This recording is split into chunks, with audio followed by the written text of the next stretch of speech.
드디어 성경의 결론 부분인 요한계시록을 여러분들에게 약속한 대로 강의를 시작하게 됐습니다. 가능하면 차례대로 지금 요한복음 끝났으니까 사도행전, 서신서 그렇게 계속해서 차례대로 해드렸으면 좋겠는데 어떻게든지 금년 안에 가능만 하면 금년 안에 제가 쓴 교재로 강의를 끝내려는 이것도 하나의 욕심인지도 모르죠. 그래서 끝내려는 생각 때문에 우선 우리 어른들에게 약속했기 때문에 요한계시록을 먼저 강의를 하게 됐습니다. 물론 결론 부분이니까 성경 전체 구약과 신약을 개략적으로 우리가 알고 결론을 들으면 더 명쾌하겠지만 그동안 그래도 산발적으로 여기저기 성경 내용을 강의 들으셨기 때문에 충분히 이해하는데 어려움이 없으리라고 생각을 해서 요한계시록을 강의하기로 마음을 먹었습니다. 모르긴 하지만 한 15시간 정도에서 계시록을 마무리해 드리려고 생각을 했습니다. 우선 교재는 9558페이지에 보시면 제5장 교회 승리를 통한 성취,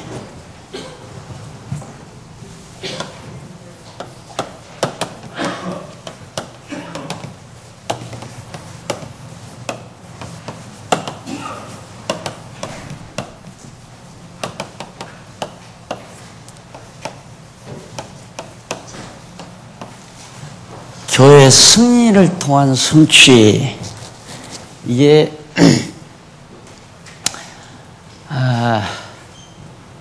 성령께서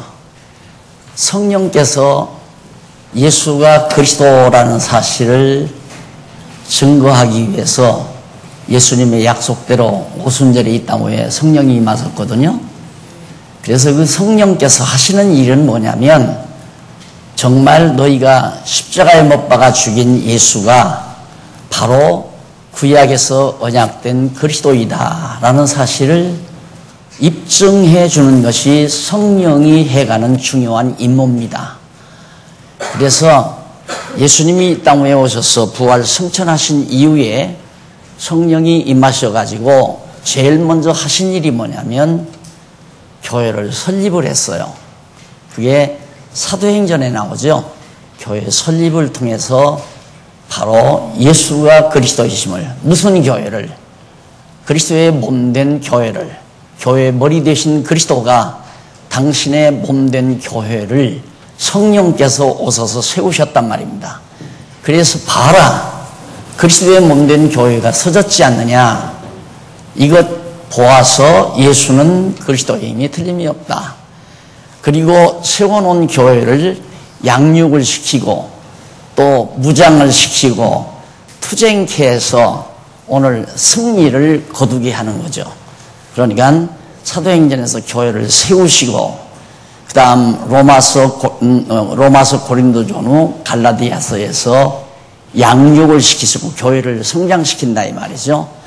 그 다음 에베소, 빌립보, 골로새, 데살로니가 전후, 디모데 전후, 디도, 빌레몬 여기까지 해서 무장을 시키시고 교회로 하여금 튼튼하게 무장케 해서 히브리, 야고보, 베드로 전후, 요한 1, 3, 유다 이 모든 유대주의와 세속주의와 적그리스도와 더불어 교회로 하여금 투쟁하게 만들어요.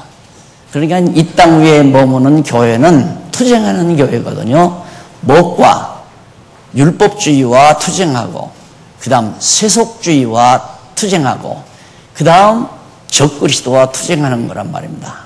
이 투쟁기에서 결국은 다 교회가 패배하는 것 같아요. 다 패배하는 것 같은데 막판에 예수 그리스도께서 재림하셔서 최종적 승리를 거두심으로 아하, 맞다, 예수가 그리스도라는 사실이 확실하구나, 이것이 최종적 결론으로 딱 떨어지게 되어 있습니다. 그래서 오늘 부터 앞으로 한 10시간에 걸쳐서 공부하다가 보면 성경 전체의 윤곽들을 대충 우리들이 살펴보면서 요한계시록과 이렇게 비교해가면서 또 요한계시록과 함께 조화를 이루면서 마지막 최종적 성경의 결론이 마무리 지어지리라고 그렇게 생각을 합니다. 기왕에 이제 한번 공부하시려고 마음을 잡수셨으니까 제가 하시라는 대로 명령에 복종하는 건 아니지만 꼭 예습을 하고 오시면 좋습니다.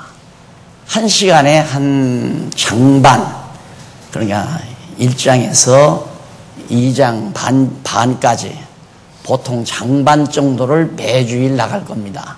그러니까 미리 집에서 장반 강론집을 미리 여러분들이 읽어보시고 그 다음 또 와서 여기서 강의를 들으시고 강의 들은 다음에 한 번 더 집에 가서 복습을 하시면 2번 다시 공부 안 해도 되도록 돼 있을 겁니다. 이렇게 해야 여러분의 양식이 되는 거예요. 안 그러면 감질나서 못 삽니다. 듣고 잊어버리고 자꾸 감질이 나서 내 영혼이 피곤하게 되고 내 영혼이 풍요로움을 누리지 못하는 거죠. 그러니까 이번 공부는 좀 야무지게 같이 한번 해보는 그런 계기로 삼아볼까 이렇게 생각을 합니다. 자, 그러면 요한계시록이 교회 승리를 통한 바로 그리스도 성취, 여기서 승리를 통한 성취란 말은 구약의 언약이 성취된 사실이 확정된다는 말이에요.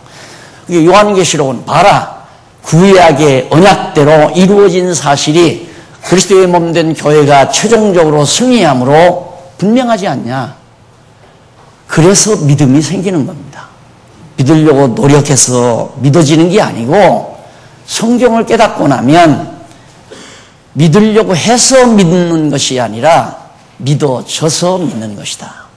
이렇게 믿어지는 믿음을 가져야 어떤 것에도 흔들리지 아니하고 자기 믿음을 지켜가는 승자로서의 삶을 살아갈 수 있는 거죠. 그러면 어떻게 해서 교회가 승리함으로 결국 구약이 성취된 사실이 확정되는가? 그거이 궁금하잖아요. 그럼 구약부터 우리가 대충 살펴야죠. 교회라고 하는 것은 뭐냐? 이 교회는 곧 그리스도의 몸이고 더 나아가서는 하나님의 나라죠. 하나님의 지상에 있는 하나님의 나라. 그러면 그 하나님의 나라는 어디에 있었느냐면 창조 이전에 영원한 나라, 여기에 나라가 있었잖아요. 하나님의 나라. 이 나라가 임하게 해달라고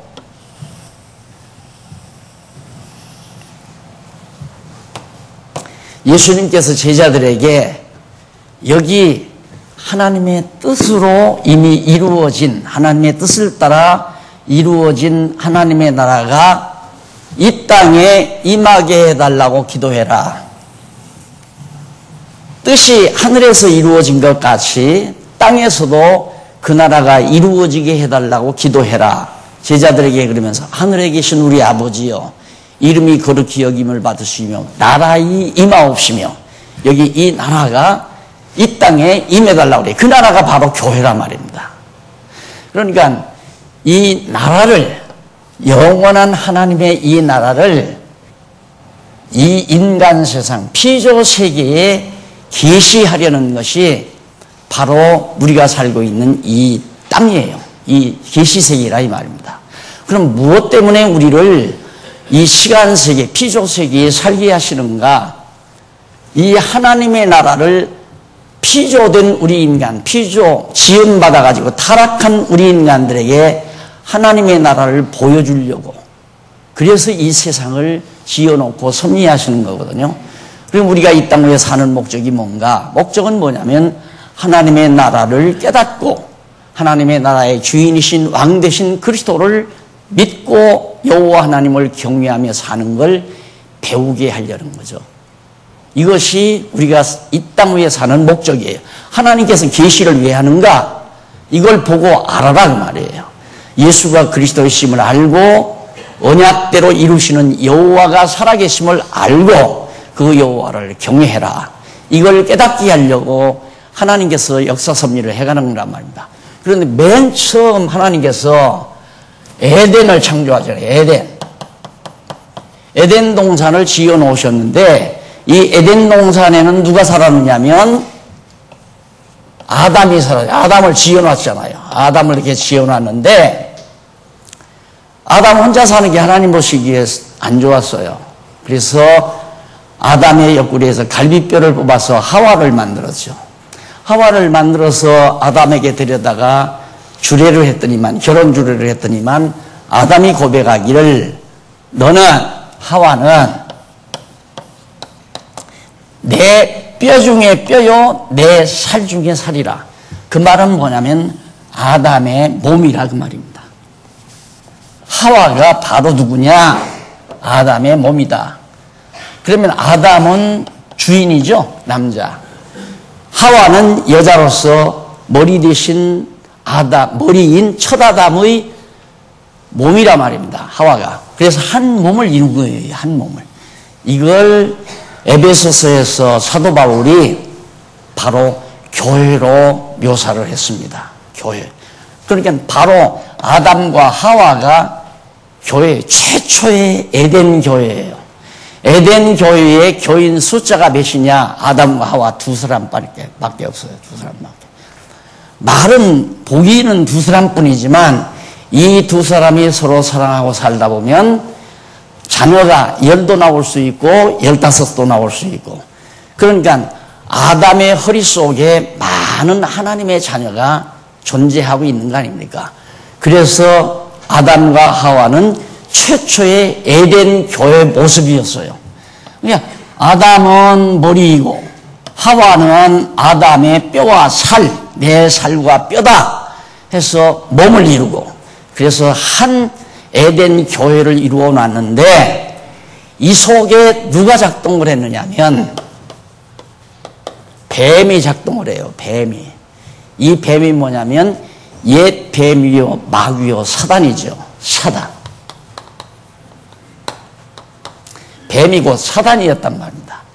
하나님이 지어놓으신 들짐승 중에 가장 간교한, 아주 못돼 먹도록 가장 간교한 그런 뱀이 에덴 동산 교회를 침투하기 시작한 겁니다.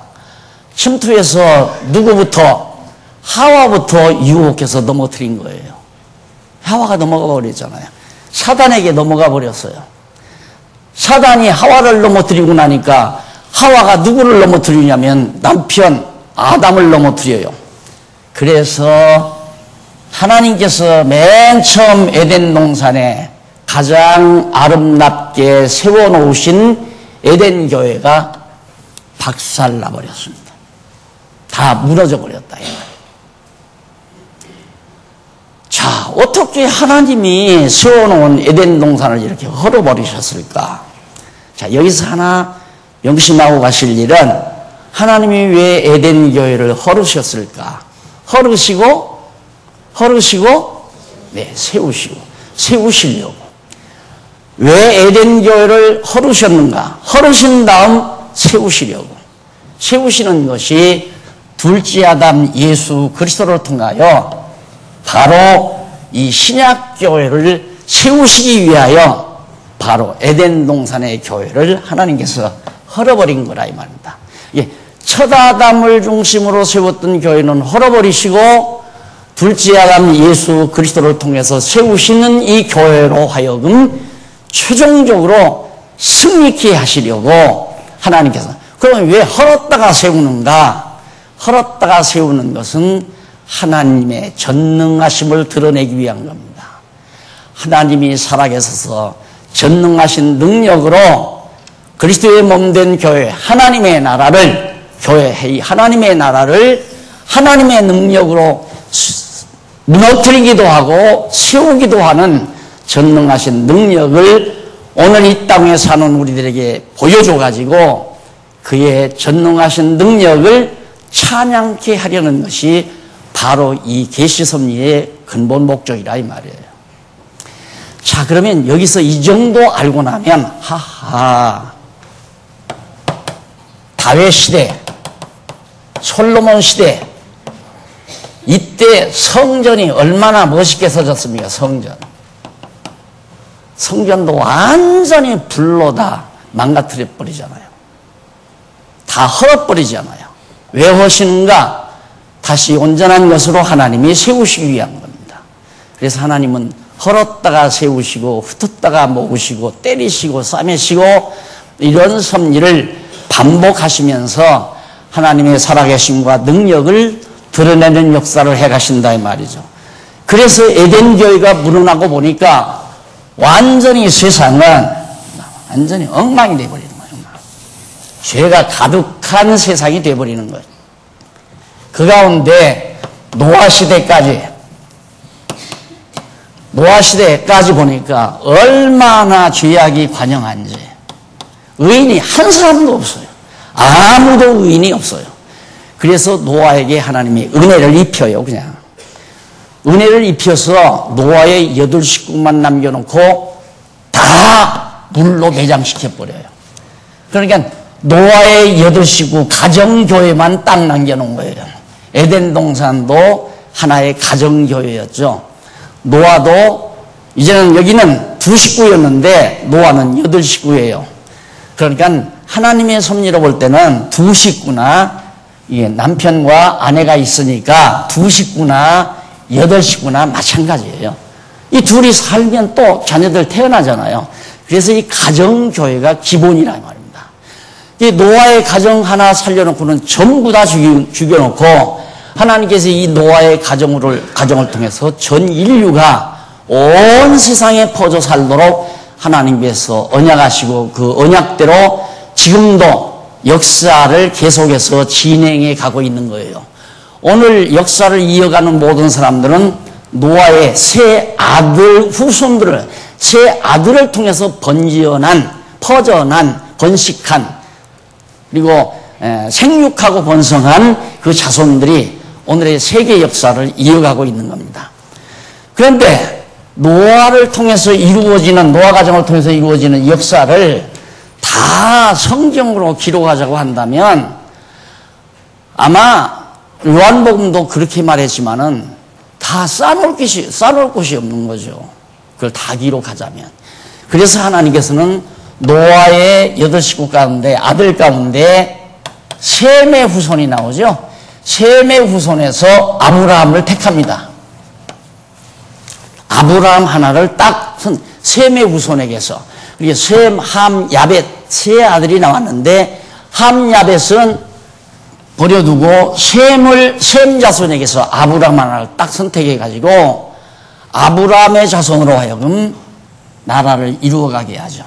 그래서 그 아브라함 자손이 400년 동안 애굽에 가서 종로로 돼요. 완전히. 그러니까 나라를 세워주실 양반이 애굽이라는 큰 나라에 종로를 하게 하나님이 만든다 이 말입니다. 그래 놓고는 해방시켜서 가나안 땅에다 데려왔잖아요. 가나안 땅에 데려왔는데 백성들이 하나님을 잊어버리고 자기들 소견이 옳은 대로 자꾸 사는 거예요. 왜? 여전히 다 타락했기 때문에 인간의 타락성이라고 하는 것은 가장 쉽게 분별할 수 있습니다. 내 생각대로 하려는 것이 타락성이에요. 내 생각대로. 내가 좋은 대로 하려고 하는 것이 전부 타락성이에요. 그럼 뭐냐? 하나님이 좋으신 대로 하려고 하는 것이 성령의 소욕이고 나 좋은 대로 하려는 것이 육신의 소욕이에요. 육신의 소욕은 항상 뱀, 사단이 작용한단 말입니다. 이 사단의 역사가 노아 이후에도 계속 작용을 하죠. 그래서 아브라함을 넘어뜨리려고 하고 또한 야곱을 넘어뜨리려고 이삭을 넘어뜨리고 야곱을 넘어뜨리려고 하고 이스라엘 자손 가나안 땅 들어가서 사사시대에 걸핏만하면 백성들에게 자기 소견에 옳은 대로 자꾸만 살도록 이 사단이 부추기는 거예요. 그러니까 백성들이 자기 소견에 살다가 이방 민족에게 또 침략을 당하면 울고 불고 하면 하나님께서 사사를 세워서 또 구출해주고 이런 역사를 한 오랜 동안 한 300여 년 동안 그렇게 지속을 하잖아요. 그렇게 해서 결국 다윗 시대를 맞습니다. 다윗 왕 시대를 맞아요. 급기야는 하나님이 약속한 대로 이 하나님의 나라의 모형인 이스라엘 나라 다윗 왕국을 급기야 세워주시잖아요. 세워줬는데 이때도 다윗을 넘어뜨리려고 온갖 책략을 벌입니다. 사단이. 그래서 다윗이 그냥 남의 남편 죽이고 남의 아내 뺏어다 살고 그러잖아요. 하나님이 다 덮어주어가지고 다윗을 그대로 왕으로 세워서 이스라엘 나라가 존속되도록 역사합니다. 그리고 또 다윗은, 이 사단은 계속해서 솔로몬도 넘어뜨리려고 노력합니다. 아니나 다를까 솔로몬은 큰 거부가 됐어요. 완전히 돈에 눈이 멀어가지고 막판에 타락하기 시작했잖아요.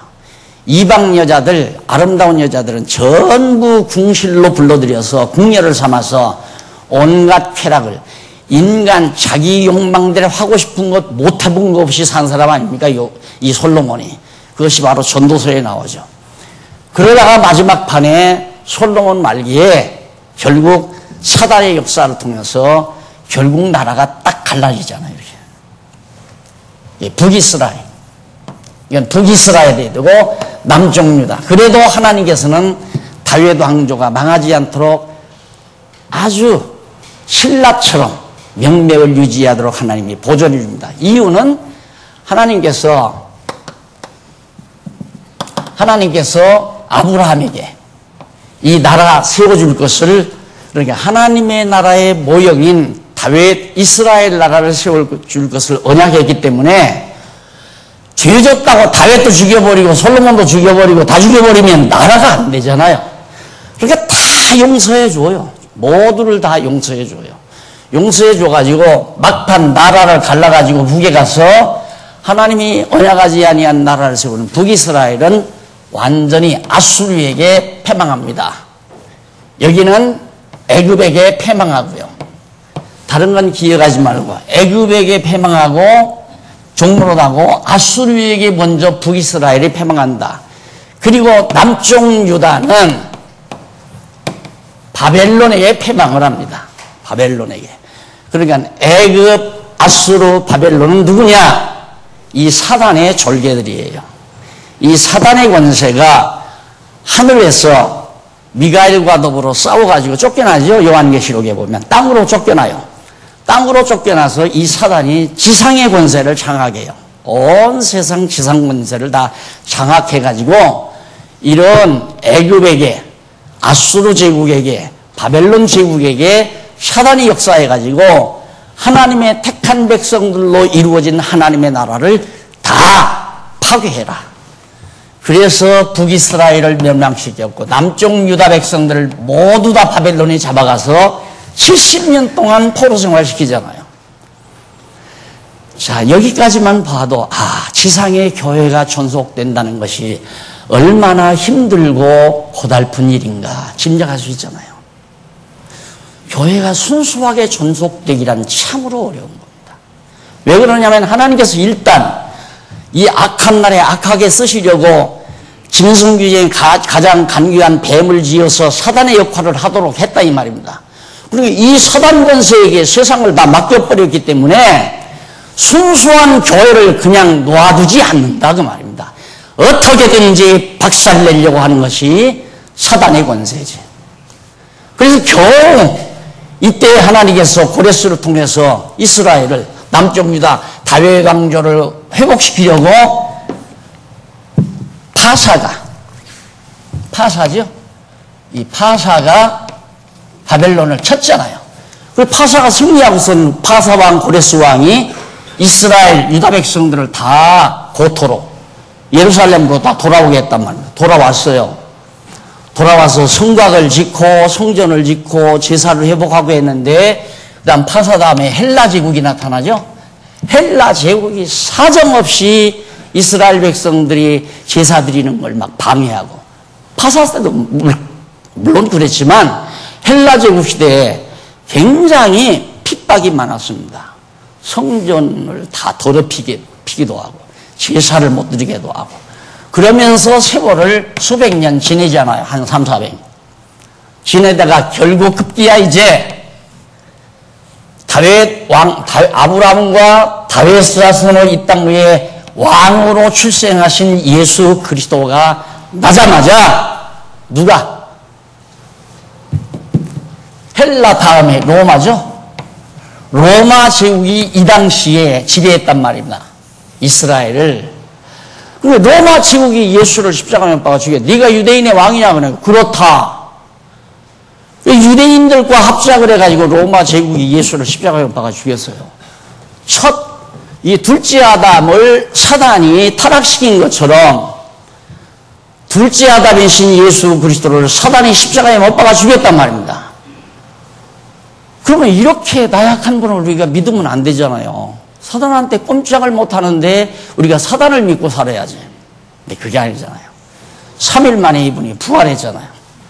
딱 부활을 하니까 부활하신 예수 그리스도의 반석 위에 지상의 교회가 이렇게 서진 거란 말입니다.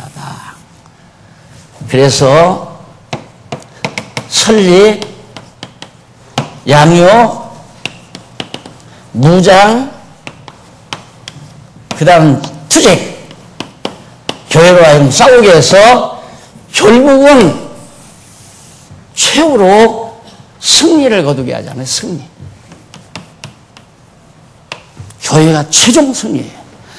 그래서 우리는 승리를 보장받고 살아가는 자들이다. 두려워할 것 없다. 서령 과정에서 다 무난한다 하더라도 넘어지지 말자. 가는 도중에 우리에게 엄청난 이런 포로 생활과 같은 이런 일이 있을 수도 있잖아요. 나는 벌써 장안중앙교회를 통해 2번 내지 3번을 내가 경험한 사람이니까. 하나님께서 교회를 박살내더니만 또 일으켜놓고 완전히 모든 재산이고 뭐고 다 박살내놓더니만 또 일으켜놓고 그러더라고요. 그래서 저는 하나님께서 헐었다가 세우셔야 인간이 한 게 아니구나. 아무개 장로님이 한 것도 아니고 아무개 목사가 한 것이 아니라 하나님께서 세우기도 하고 헐기도 하고 세우기도 하는 것이다. 그걸 깨닫게 하시려는 것이 하나님께서 이 짤막한 우리 장안중앙교회 역사를 통해서도 그걸 보여주더라고요. 그런데 세계교회를, 이 지상에 세우신 하나님의 교회를 이거 보세요. 이게 얼마나 어려운 역사입니까? 대충 말했지만 아브라함 때부터 이 예수님 올 때까지 겨우 여기가 다윗하고 솔로몬 때 이제 80년이에요. 80년. 대략. 80년 기간만 평안해서요. 전쟁도 없고 어려움도 없이 참 평온하게 지냈죠. 그런데 그다음부터는 온갖 시련, 아브라함 이후 나라가 세워지기 이전까지 온갖 고난과 시련, 80년 평온하더니만 나라가 갈라져서 서로 싸우고 분쟁하고 서로 질투하고 난리를 치더니만 결국은 북쪽도 망하고 남쪽도 다 망했어요. 이제 끝났는가 보다. 예루살렘은 완전히 풀밭이 되어버렸고 짐승들이 우글거리는 땅이 되어버렸고, 그런데 하나님께서 70년 만에 다시 회복시켜 놓잖아요. 그래서 성곽 쌓고 성전 짓고 제사 드리는데 그것도 또 하나님께서 평온하게 안 해도요. 계속해서 파사를 통해서 헬라 제국을 통해서 이스라엘 백성들을, 유대인들을, 하나님 앞에 제사 드리는 유대인들을 얼마나 핍박하는지 모른다 그 말입니다.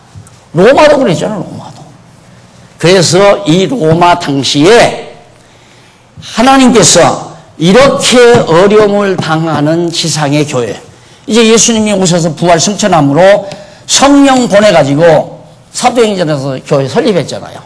예루살렘 교회 세웠고 안디옥 교회 세웠고 아세아 교회 세웠고 교회들을 하나하나 세워갔다 이 말입니다. 그런데 그 교회들을 계속해서 길러가는데, 말씀으로 무장하고 길러가는데 싸움이 벌어지는데 보통 싸움이 아니라 말입니다. 로마 제국이 딱 큰 권력을 가지고 기독교를 핍박하는데, 여러분 아시다시피 주후 70년, 70년이라고 합니다. 설립해서 얼마 안 됐을 당시에 70년에 예루살렘 성전을 다 불태워버렸잖아요. 여기서 성전을 다시 회복해가지고 하나님 앞에 제사드리고 하나님을 경외하고 살아가는데, 유대인들이 이 성전 때문에 저놈들이 로마에다가 세금도 잘 안 내고 로마 제국에 복종을 안 한다 해가지고 성전을 다 불태워버린 거예요. 이게 70년 역사예요. 70년에. 이게 로마가 이스라엘 점령한 때는 주전 63년에 점령을 했고요. 그러니까 로마가 헬라를 알렉산더 대왕이 동방 진출을 하다가 결국에는 나중에 로마에게 망하죠.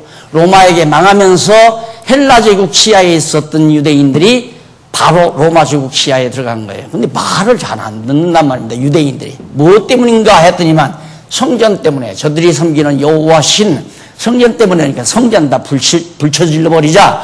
그래서 70년에 성전을 불태운 거예요. 그러니 이 이후에 환란이라는 게 얼마나 극심하겠습니까? 다 잡아 죽여요. 스데반 목 돌로 때려 죽였죠. 그리고 야고보 목 잘라 죽였죠. 복음을 전하는 사람은 다 잡아다가 죽인다 이 말입니다. 다. 그래서 사도 요한이 예수님의 제자 가운데 가장 어린 사도 요한이 끝까지 이 당시까지 살아있는 거죠. 이 당시까지. 70년 이전에 바울도 죽었고 베드로도 다 죽었어요. 그 이전에 벌써. 그런데 사도 요한은 그 이후에 계속 나이가 어렸기 때문에 예수님의 제자로서 끝까지 살았단 말입니다. 살았는데 사도 요한 가만 놔두려고 그러겠어요? 잡아 죽이려고 하죠. 그러니까 사도 요한이 반모라는 섬이 어디 있냐면 소아시아, 지금 터키 땅이죠. 터키 땅 서남쪽에 있는 조그마한 섬이에요. 그러니까 지중해, 에게 바다에 섬이 하나 있는데 그 섬으로 사도 요한을 피신시킨 거예요. 가서 사도 요한이 안 죽으려고 피신 가서 앉아 있는데 그때 하나님께서 성령으로 그때가 언제냐면 95년입니다. 95년. 되게 96년이라고도 하고 95년이라고도 하고.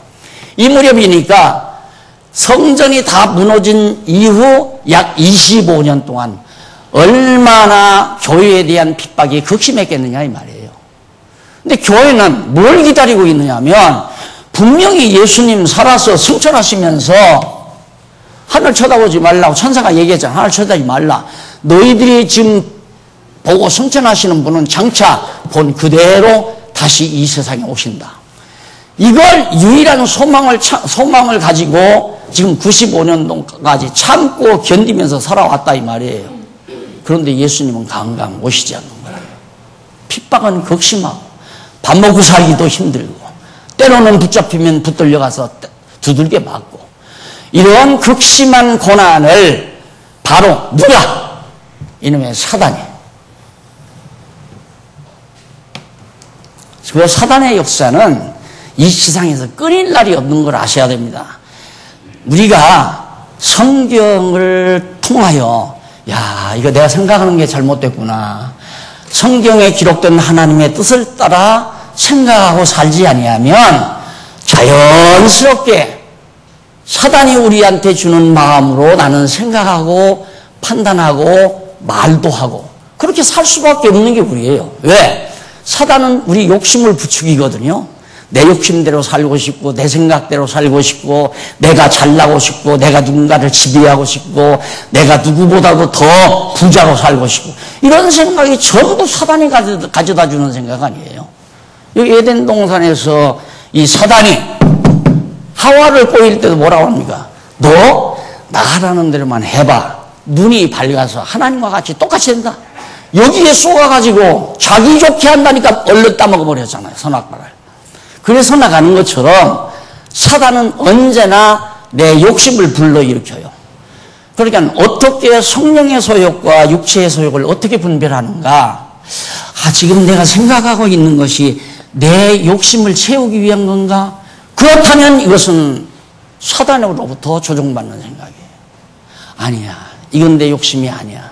하나님의 선하신 뜻을 이루고자 하는 생각에서 하는 거야. 그건 성령의 소욕이죠. 근데 그 성령의 소욕은 내가 일부러 참는다고 찾아지는 게 아니라 성경을 상고하지 아니하면 성령의 소욕에 대해서 생각이 안 나요. 왜? 항상 우리는 내 생각만 하고 사니까.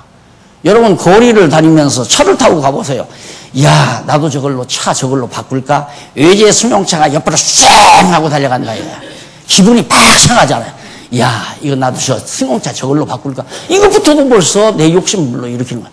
전부가 백화점을 가서 아이쇼핑이라도 야, 이 다음에 와서 돈 가지고 가서 저거 사서 입을까? 전부 자기 좋은 생각 쪽으로만 항상 우리 하고 살잖아요. 그러니까 지금처럼 여러분들이 성경을 공부하고 하나님의 말씀을 성경을 상고하지 아니하면 그건 백발백중 인간의 욕심에 기초해서 생각하며 살 수밖에 없는 거예요. 어떻게 하면 내가 건강을 유지해서 오래도록 잘 먹고 잘 살 수 있을까? 그런 생각도 전부 육체의 소욕에 속한 거 아니에요? 예?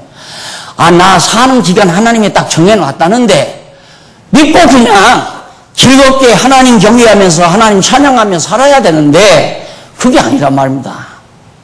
어떻게 하면 내가 건강을 유지하고 남보다 좋은 차 타고 좋은 집에서 잘 먹고 잘 살까? 이 생각은 우리에게서 항상 안 떠나잖아요. 이 성경 공부나 해야 아이고 내가 쓸데없는 생각 욕심에 사로잡혀 살았구나. 그때야 깨닫게 되는 거죠. 그래서 내가 말씀을 상고해야 됩니다. 이제 그 말을 쉽게 공부하라는 얘기로 내가 말하는 이유가 그거예요. 성경을 안 보고야 어떻게 내 생각을 버려지느냐 이 말이에요. 안 버려져요. 절대 안 버려져요.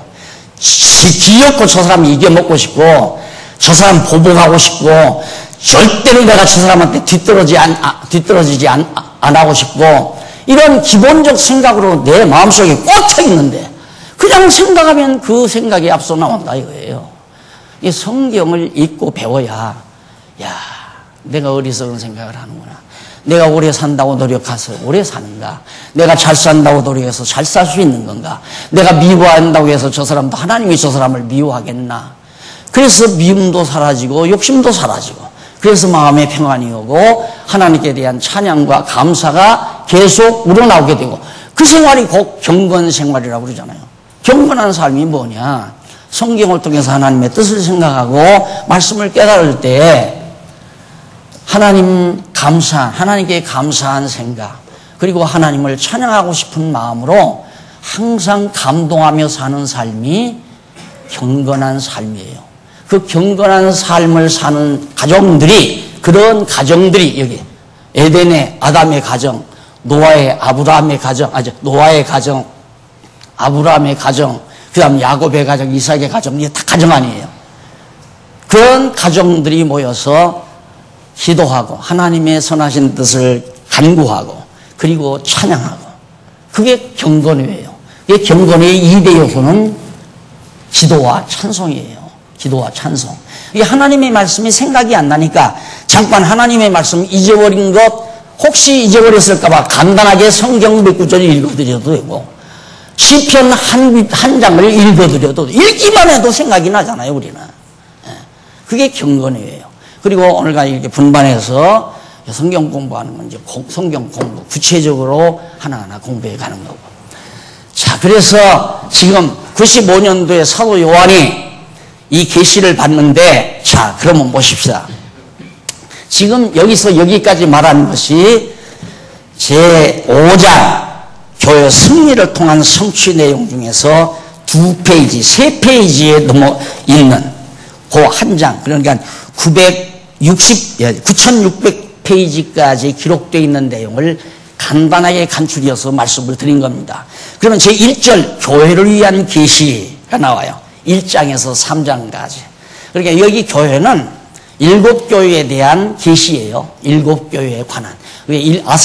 아시아가 터키 땅이 이게 아시아 땅 아니에요, 과거에.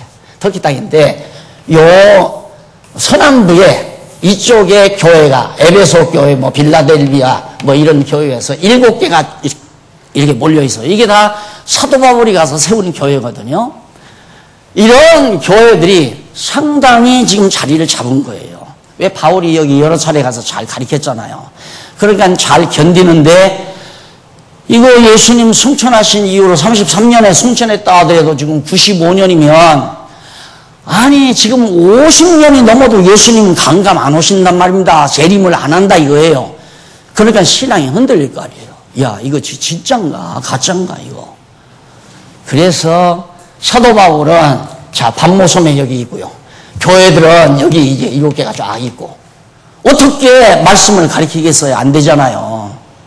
그래서 하나님이 계시를 줘서 기록하게 해가지고 편지로 다 각각 보내라. 편지로 써서.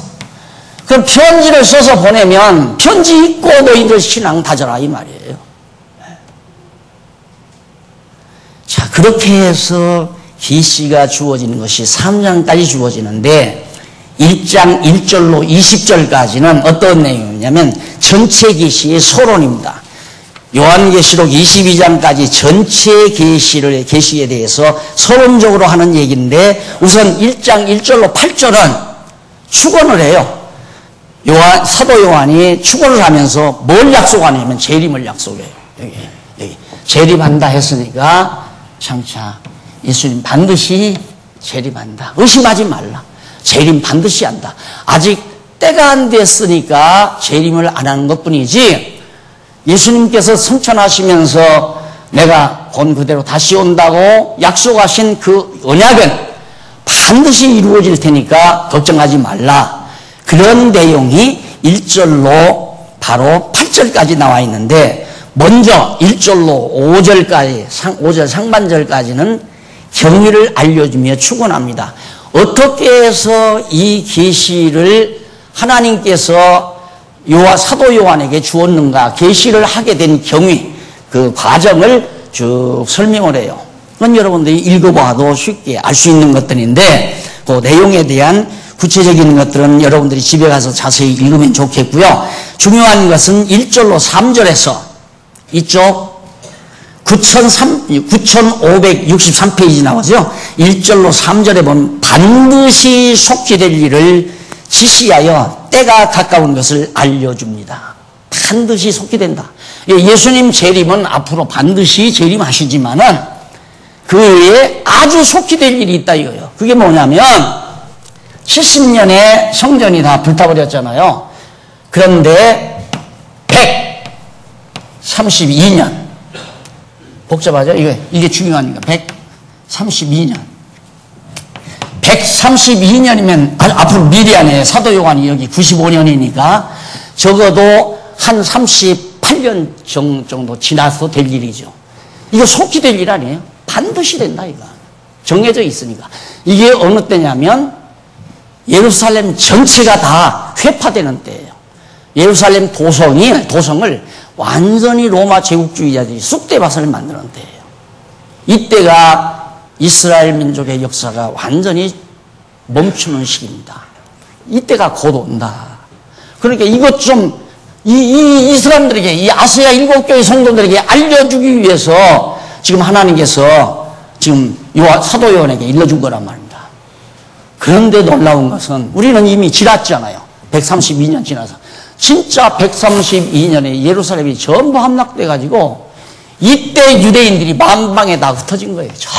전부 도망가가지고 살아남은 사람은 도망가고 남은 사람은 도망을 치고 거기 있는 사람은 다 잡혀서 살육을 당하고 이렇게 해서 유대인들이 완전히 나라를 잃어버리고 정말 극단적인 어려움을 132년에 주 132년에 당한 거거든요. 이 일을 꼭 알려줘야 되기 때문에 그러니까 지금 너희들이 지금 힘들다고 하지만 앞으로 더 큰 재난이 온다. 어느 분이 저더러 그래요. 성경 공부하면 무섭대요. 무서워요. 근데 저도 그래요. 저도 이게 성경 강론을 쓰다 보면 막 두려워요. 내가 정말 하나님의 뜻 가운데서 말씀 가운데서 제대로 지금 살고 있는 건지, 내가 지금까지 살아온 것이 정말 하나님의 섭리 속에서 내 욕심 채리기 위해서 나 좋은 대로 나 즐거운 대로 살았는지 정말 주를 위해서 주님의 뜻을 따라서 살았는지 그걸 생각하면 두렵고 떨린다 이 말이에요. 왜? 너무 사정없이 하나님께서 교회를 박살내니까. 너무 사정없이 박살내잖아요. 저는 작게라도 그걸 겪었거든요. 허리끈 졸라내면서 막 정말 전략하고 전략해서 어떻게 모아가지고 어떻게 전셋집이라도 하나 만들어놨네. 완전히 다 바닥내버리잖아요. 완전히 다. 그래서 나는 그때 목회 안 하려고 그랬어요. 지금도 목사 안 하려고 하는 이유가 그겁니다. 난 목회 안 한다. 하나님이 다 헐어버리는데 뭐하러 해요? 그런데 또 이렇게 놨잖아요, 또. 근데 또 이렇게 놨는데, 또 이렇게 놨다고 해서 영원 장생할 건가? 이게 나의 관심사죠. 정말 하나님이 세워놓은 장안중앙교회가 정말로 복음을 위해서 아름답게 일하고 살도록 하나님이 보존해 주실 것인지, 안 그러면 하나님께서 또 할 수도 있잖아요. 그러니까 이런 것들이 다 인간적으로 생각하면 두렵다고 말이에요. 그래서 결국 132년에 에베소 교회도 다 무너나버려요. 에베소 교회 탐사 갔을 때 갔었잖아요. 가서 봤던 에베소 교회는 그때 바울이 세운 에베소 교회가 아니에요. 이거 무너난 다음 이 4세기경 콘스탄틴 황제가 기독교를 공인하면서 가장을 하는 거예요. 나는 예수의 충성자다. 이거 가장하기 위해서 전부 로만 캐토릭 천주교 성당을 전부 세워놓은 거예요. 에베소 교회 가보니까 성당을 세워놨더라고요. 근데 교인이 없으니까 소녀가 그 입장료 받아먹고 있더라고요. 가서 아유 부잣집 가서 개노릇이라도 차라리 해라. 그 입장료 받아서 수녀들이 먹고 사는 짓을 하고 있더라니까. 그게 처절한 교회의 모습이에요. 하나님이 사정 없어요. 그렇게 교회를 흘러버리고 그럼 어떻게 할 건가?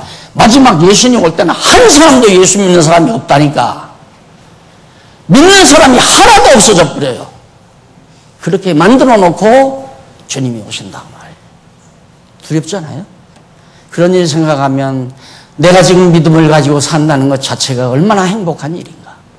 이 생각을 하게 되고 요한계시록을 배우다 보면 아직도 역사가 많이 남아있어요. 이방인의 역사도 많이 남아있어요. 어쩌다가 이 세대에 우리를 태어나게 했나.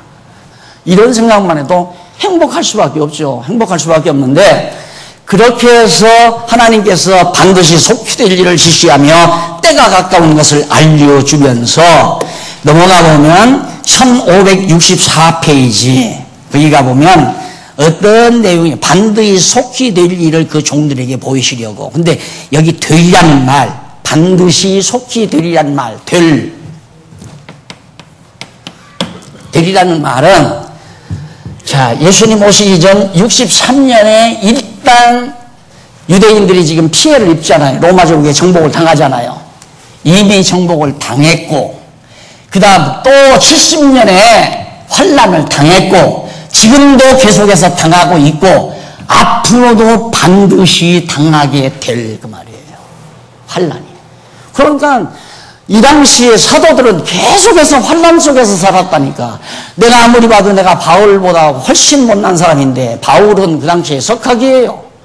나는 바울만 못하잖아요. 부잣집 아들이었고 로마에 가서 대단한 그 당시에 동서양의 모든 학문을 섭렵해 석학이란 말입니다. 그런데도 사도 바울을 하나님께서 사정없이 고생시키잖아요. 사정없이. 그래서 로마에 가가지고 이 70년 이 당시에 오기 전에 로마에서 바울도 순교당했다. 이때 죽었다 이거예요. 베드로도 그 전에 죽었고요. 그럼 귀한 종들을 왜 죽여요? 죽이기를. 안 그래요? 대우받고 존경받고 영광 누리고 잘되고 이름 내고 정말 인기 없고 그렇게 살도록 만들면 무슨 덧나나요? 하나님 그렇게 안 하시더라고요. 그렇게 절대 안 한다. 온갖 고난 다 겪고 죽고 순교당하게 만들고 그래서 132년 정말 속히 이 고난 환란이 지상에 있는 하나님께서 세워놓은 교회 양육하는 그 교회 가운데 무장도 채 하기 전에 막 핍박이 온다 이 말입니다. 그렇게 해서 넘어가 보면 송축하며 재림을 약속하는 내용이 나옵니다. 하나님을 송축해요. 그리고 우리를 구속하신 예수 그리스도를 송축해요. 그리고는 이걸 약속하는 거예요. 예수님이 하늘로 승천하시면서 천사들을 통해 반드시 내가 다시 오마. 요한복음에서는 예수님께서 제자들에게 내가 갔다가 다시 오마. 있을 곳 예비해 놓고 내가 다시 올 테니까 걱정하지 말아라. 그리고 내가 가자마자 보혜사 성령 보낼 테니까 성령이 너희로 하여금 깨닫게 할 거다. 이렇게 약속하시고 예수님 가셨단 말입니다. 그런데 95년도까지 안 왔으니까 걱정하지 말라. 내 약속은 변함없다. 틀림없이 나 다시 온다. 이것을 재확인시켜줌으로 바로 계시록 1장 내용을 마무리합니다. 성도 여러분, 하나님의 말씀은 살았습니다. 거짓이 아닙니다. 역사 속에 사실로 반드시 이루어집니다. 오늘 요한계시록 우리가 공부하면서 우리의 자세를 한번 경건한 모습으로 가다듬는 것은 바로 우리들의 지혜가 아닐까 생각을 합니다. 기도하십시다. 자비하신 아버지 하나님, 우리의 신앙의 선배들이 온갖 고초를 겪었습니다. 우리들 너무 행복합니다. 괴롭히는 사람도 없습니다. 우리를 죽이려는 사람도 없습니다. 그런데 우리는 태만합니다. 마냥 게으릅니다. 복음에 대한 열정도 사라져가지 않게 해주시옵소서. 오직 주를 위하여 죽기까지 충성할 수 있는 믿음도 우리 각자에게 허락해 주시옵소서. 예수님 이름으로 기도드립니다. 아멘.